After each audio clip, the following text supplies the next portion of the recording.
Right now, there are over $30 trillion in global assets tied directly to ESG metrics. That's a staggering amount of money, right? Well, welcome to This Explainer. Today, we're diving into exactly why that number is so huge and how ESG reporting is rapidly shifting from what used to be a mandatory compliance headache into an incredibly powerful strategic asset. If you're running a business, managing a complex supply chain, or looking at long-term investments, this shift is actively reshaping your entire market. Understanding it is absolutely crucial. Look, it's incredibly easy to stare at those endless Excel spreadsheets, the late-night data gathering, and this ever-expanding alphabet soup of regulations, and see it all as just another expensive bureaucratic hurdle. That frustration? It's totally real, especially for small and medium-sized business leaders who feel like they're literally drowning in reporting requirements.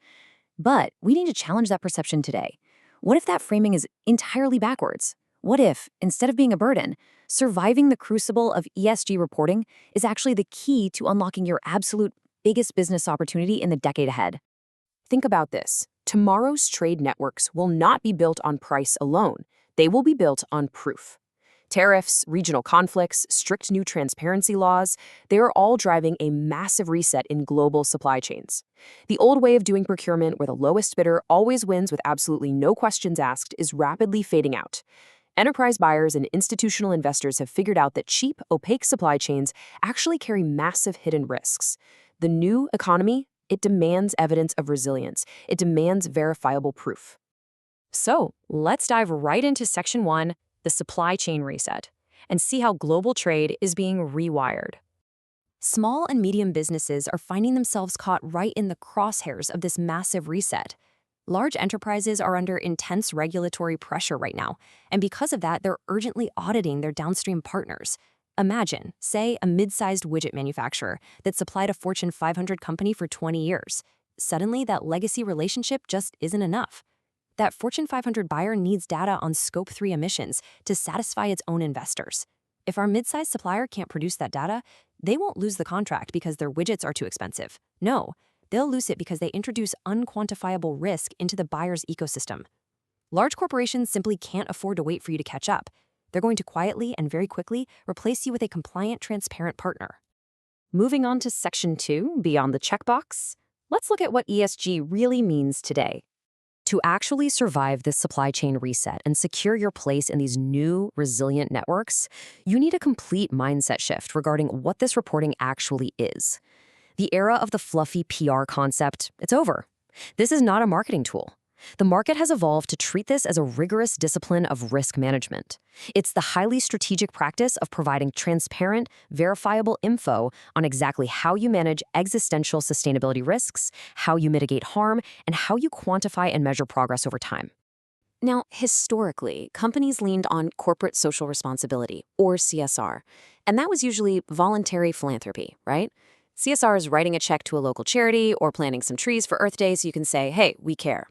ESG, on the other hand, is redesigning your core manufacturing process to use 40% less water and then actually proving that reduction to institutional investors with hard data.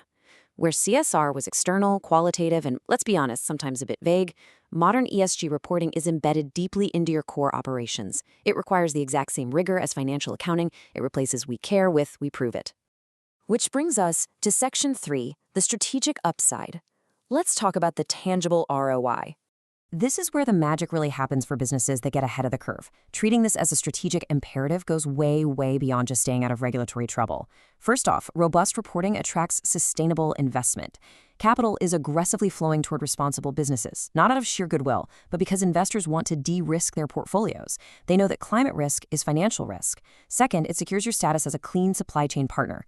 In a lot of industries today, if you don't have this data ready to go, you aren't even invited to bid on the RFP. It's literally table stakes for enterprise contracts. Third, the rigorous process of collecting this data directly reveals operational efficiencies. Think about it. When you're forced to track your logistics fleet's fuel usage to calculate emissions, you inherently uncover wasted routes and idle times. Cutting emissions often literally means cutting costs because waste equals inefficiency. And finally, it builds deep, long-term stakeholder trust. Employees and the public are demanding corporate responsibility, and proving your commitments reduces turnover and actively protects your brand equity in a really volatile market. Modern stakeholders, all the way from the biggest asset managers down to everyday consumers, are demanding data-backed action. They want you to show the receipts. Strong practices here aren't just some defensive compliance chore anymore. They're an offensive strategy to win market share, prepare your business for future disruptions, and protect the bottom line. Transparency truly is the new currency of global business. Okay, let's jump into Section 4, Navigating Frameworks, and demystify the ESG rulebook. We absolutely have to acknowledge the headache that is the alphabet soup of new regulations. It can feel totally overwhelming, but understanding the specific intent behind each framework brings a lot of clarity. So, GRI covers broad global stakeholder topics across all areas. It's really about your impact on the world. TCFD zeroes in specifically on climate-related financial risk, so how the changing world impacts your business. ISSB provides a globally consistent, investor-focused baseline for sustainability disclosures, ensuring capital markets have comparable data. And then ESRS dictates the strict, mandatory disclosures required by law within the European Union. Different regions and different investors require different data, so choosing your framework is all about aligning with who you're trying to provide proof to. And 2024 is the major turning point here. Back in January of 2024, IFRS S1, which is a standard developed by the ISSB, officially became effective. This rule specifically requires entities to disclose sustainability-related risks and opportunities that could reasonably be expected to affect cash flows and access to finance. The real-world implications of this are massive. Ignoring this no longer means a slap on the wrist. It means your access to capital dries up or becomes prohibitively expensive. It fundamentally changes the game for corporate borrowing and valuation. Let's wrap things up with Section 5, Future-Proofing, and look at the actual reporting process. Walking through this actionable playbook organically reveals how manageable it can actually be if you take the right approach. Step 1 is identifying relevant metrics. The insider tip here? Conduct a proper materiality assessment. Do not waste time tracking things that are irrelevant to your specific industry. Step 2 is choosing your framework. Ideally, pick the one your biggest clients or target investors are already using. Step 3 is collecting the data. Now, the biggest pitfall here is relying on manual spreadsheets. Automate wherever possible to avoid siloed, error-prone data. Step 4 is preparing the report. Forward-thinking companies are increasingly integrating this directly into their annual financial reports, rather than burying it in some separate glossy PDF. And Step 5 is verifying that data with external assurance. This is absolutely crucial, as it's your ultimate defense against any accusations of greenwashing. Now, there is a real danger here in trying to boil the ocean. A common trap for companies is attempting to track 50 different metrics in year one, getting completely overwhelmed and producing really sloppy data. You don't need million-dollar software right out of the gate. Start small and scale smart. Tracking 3 to 5 highly accurate, fully auditable metrics that actually matter to your industry is infinitely more valuable to an investor or a buyer than 50 estimated, inconsistent data points. Consistency and honesty are what build trust over time.